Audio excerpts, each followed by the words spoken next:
పూర్వం భీమాపురం అనే గ్రామంలో చాలామంది కోటీశ్వరులు ఉండేవారు. వారికి ఎన్ని కోట్ల ధనం ఉంటే అన్ని జెండాలను వారి మేడపై ఎగరవేస్తూ ఉండేవారు. ఈ వార్త ఆ నోట ఈ నోట చేరి దేశం నలుమూలలకు చేరింది.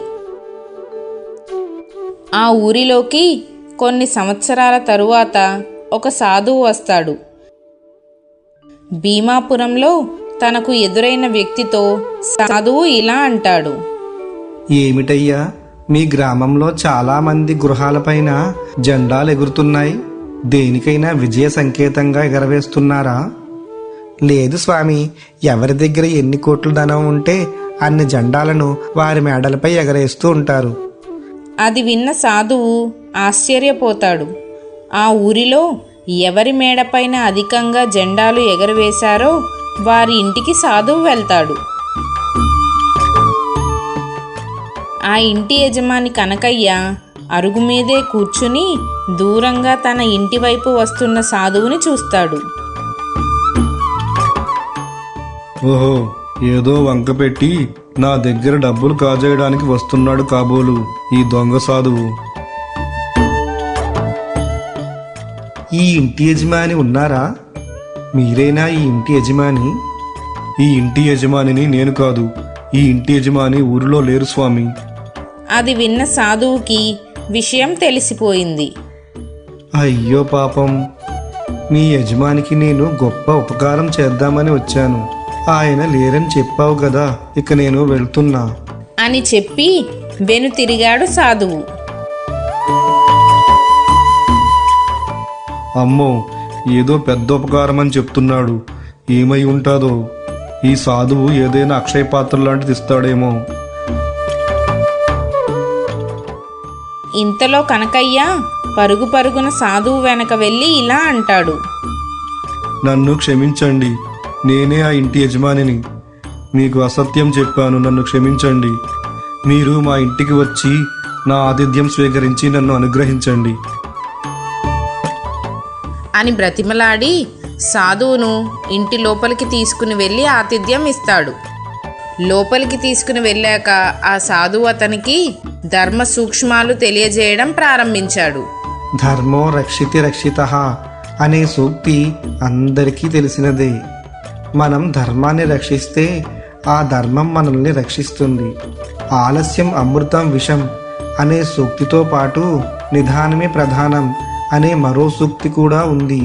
ఇలాంటి పరస్పర విరుద్ధమైన ధర్మాలు మనకు ఎన్నో ఉన్నాయి. చాలాసేపు విన్నాక కనకయ్య ఉండబట్టలేక సాధువుతో ఇలా అంటాడు.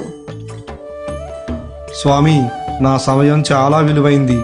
నేను ఇలా వ్యర్థ ప్రసంగాలు వింటూ కూర్చుంటే నాకు కొన్ని లక్షల నష్టం వస్తుంది.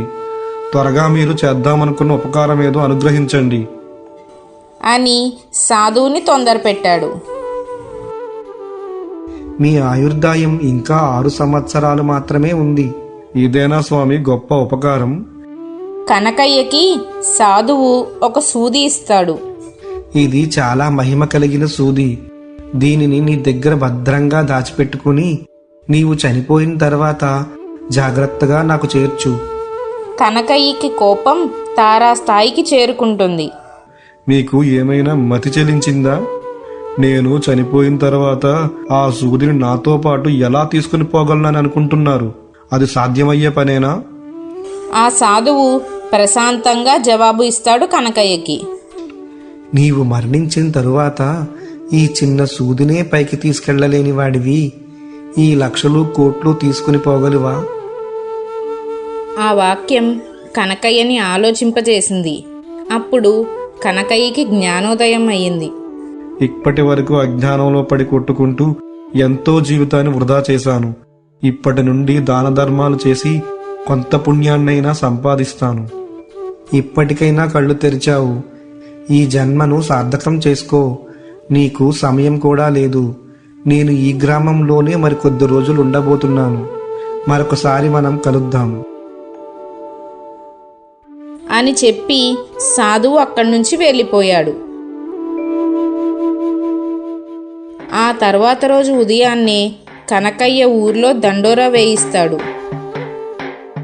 మన గ్రామంలో రేపు ఉదయం కనకయ్య గారి ఇంటి వద్ద ప్రతి ఒక్కరికి బంగారు నాణాలు దానం చేయబోతున్నారు. కావున బంగారు నాణాలు కావలసిన వారు వచ్చి తీసుకోవలసిందిగా కోరుతున్నారు.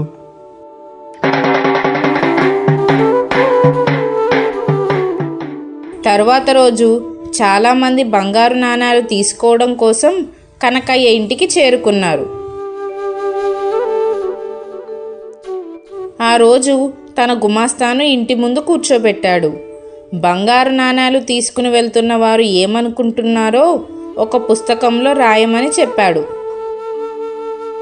ఆ రోజు ఉదయం నుండి సాయంత్రం వరకు వచ్చిన వారికి కాదనకుండా ప్రతి ఒక్కరికి 25 బంగారు నాణాలు దానంగా ఇచ్చి పంపించాడు.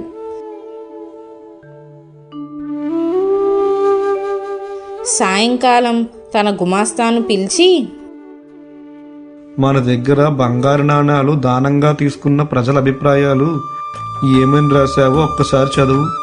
గుమాస్తా బంగారు నాణాలు తీసుకున్న ప్రజల అభిప్రాయాలను చదవడం ప్రారంభించాడు.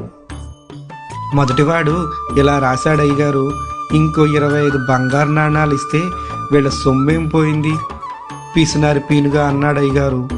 రెండవ వాడు ఇలా రాశాడు, అయ్యగారు, అయ్యో దీనికి మరో 5 బంగారు నాణాలు కలిపి ఇవ్వకూడదు, ఇవి ఈ వారానికి సరిపడా మద్యం తాగడానికే రాదు, మిగిలిన 5 బంగారు నాణాలు కూడా ఇవ్వచ్చు కదా ఆ చచ్చుమొహంగాడు.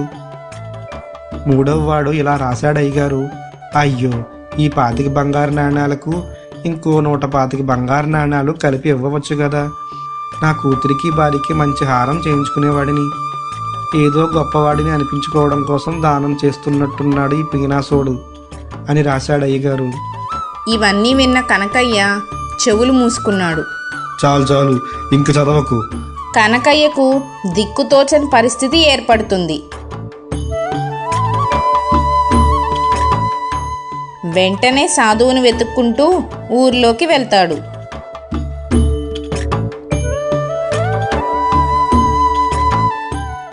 ఒక చెట్టు వద్ద ధ్యానం చేసుకుంటున్న సాధువు వద్దకు చేరుకుని ఇలా అంటాడు, ఏమైంది కనకయ్య ఇలా వచ్చావు? స్వామి, మీరు చెప్పినట్టే దానం చేయడానికి సంకల్పించాను. అతి విలువైన బంగారు నాణాలను ఊరిలో అందరికీ దానం చేశాను. నేను ఈ విధంగా దానం చేస్తే అందరూ ఏదో ఒక రకంగా అసంతృప్తినే వ్యక్తపరిచారు. ఎవరైనా సంతృప్తి పడితేనే కదా నాకు పుణ్యం వస్తుంది. కానీ దానం తీసుకున్నవారు అసంతృప్తి చెందితే నాకు పుణ్యం ఎలా వస్తుంది? అర్థమైంది కనకయ్య నీ బాధ.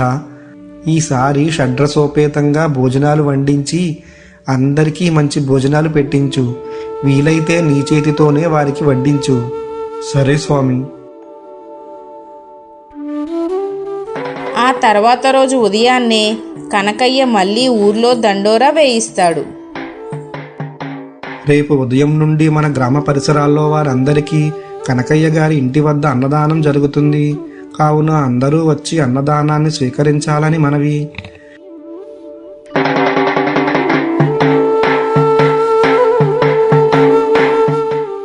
తర్వాత రోజు ఉదయం మళ్ళీ తన గుమాస్తాను ప్రజల అభిప్రాయం రాయమన్నాడు.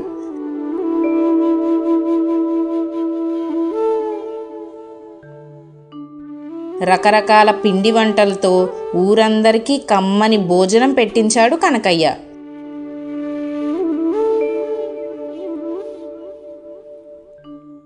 సాయంకాలం తన గుమాస్తాను పిలిచి అన్నదానాన్ని స్వీకరించిన ప్రజల అభిప్రాయాలు ఏమని రాశారో చదవమన్నాడు. మొదటివాడు అన్నదాత సుఖీభవ అని రాశాడయ్యగారు. ఇక రెండోవాడు, ఇంత కమ్మని భోజనం చేసి ఎన్నాళ్ళయింది బాబుగారు, మీరు చల్లగా ఉండాలి అని అన్నాడయ్యగారు. ఇక మూడోవాడు, హమ్మయ్య నా ఆకలి చల్లారింది, అయ్యగారిని వారి బిడ్డల్ని ఆ దేవుడు చల్లగా చూడాలి అన్నాడయ్యగారు. ఇక నాలుగవ వ్యక్తి ఇలా రాశాడయ్యగారు, ఏ తల్లిదండ్రులు కన్నారో ఇంతమందికి ఆకలి తీరుస్తున్నాడు, ఆ మహానుభావుడు చల్లగా ఉండాలి. దాదాపు అందరూ ఇటువంటి అభిప్రాయాలు వ్యక్తపరిచారు. కనకయ్య ఎంతో ఆనందంతో పొంగిపోయాడు. ఎంతో ఆనందంతో సాధువు వద్దకు బయలుదేరి వెళ్తాడు.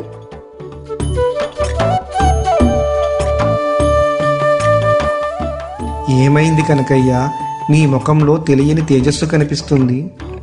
ఈ అన్నదానం వల్ల, దానితో వచ్చిన తృప్తి వల్ల కోట్లు సంపాదించినప్పుడు రాని సంతృప్తి ఈ అన్నదానం వల్ల సంతృప్తి చెందాను. అదృష్టవంతుడివి. ఆ భగవంతుడు నీకు నలుగురికి అన్నం పెట్టే యోగం కల్పించాడు. నీకు ఒక చిన్న విషయం చెప్తాను, శ్రద్ధగా విను. మహాభారత యుద్ధంలో కర్ణుడు చనిపోయిన తర్వాత స్వర్గానికి వెళ్ళాడు. అక్కడ కర్ణుడికి ఏది కావాలంటే అది పొందే అవకాశం ఉంది. కానీ కర్ణుడికి ఏదో అసంతృప్తి, ఏదో వెలితి. ఎంత తిన్నా కడుపు నిండేది కాదు కర్ణుడికి. అదే విషయం దేవేంద్రుడికి చెప్తాడు. అప్పుడు దేవేంద్రుడు చిరునవ్వుతో, నీవు అనేక దానాలు చేశావని, అడిగిన వారికి లేదనకుండా ఇచ్చే దానకర్ణుడివని చెప్తారు. మరి ఎప్పుడైనా అన్నదానం చేశావా అని అడిగాడు కర్ణుడిని. దానికి సమాధానంగా కర్ణుడు ఇలా చెప్పాడు, నేను ఎన్నో దానాలు చేశాను గాని అన్నదానం మాత్రం చెయ్యలేదు.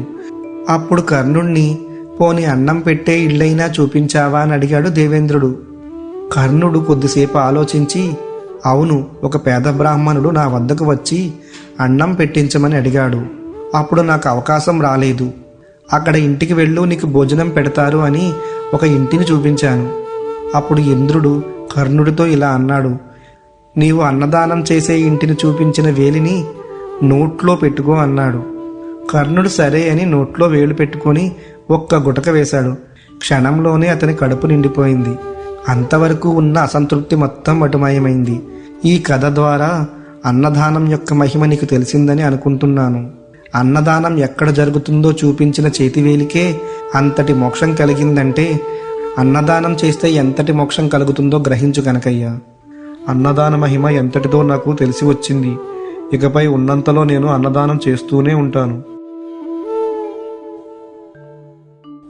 ఆ రోజు నుంచి నిత్యం అన్నదానం చేస్తూ అనేక అన్నదాన సత్రాలు కట్టించి పేదవారి ఆకలి తీరుస్తూ అతడు తరించాడు.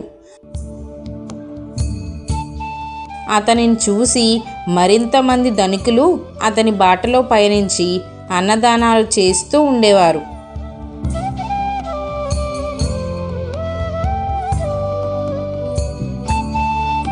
అన్నం పరబ్రహ్మ స్వరూపం. అన్ని దానాల్లోకి అన్నదానం గొప్పది. ఈ వీడియో మీకు నచ్చినట్లయితే లైక్ చేసి షేర్ చేయండి. మరిన్ని మంచి వీడియోల కోసం సబ్స్క్రైబ్ చేసుకోండి. మీ ఆరాధ్య టేల్స్.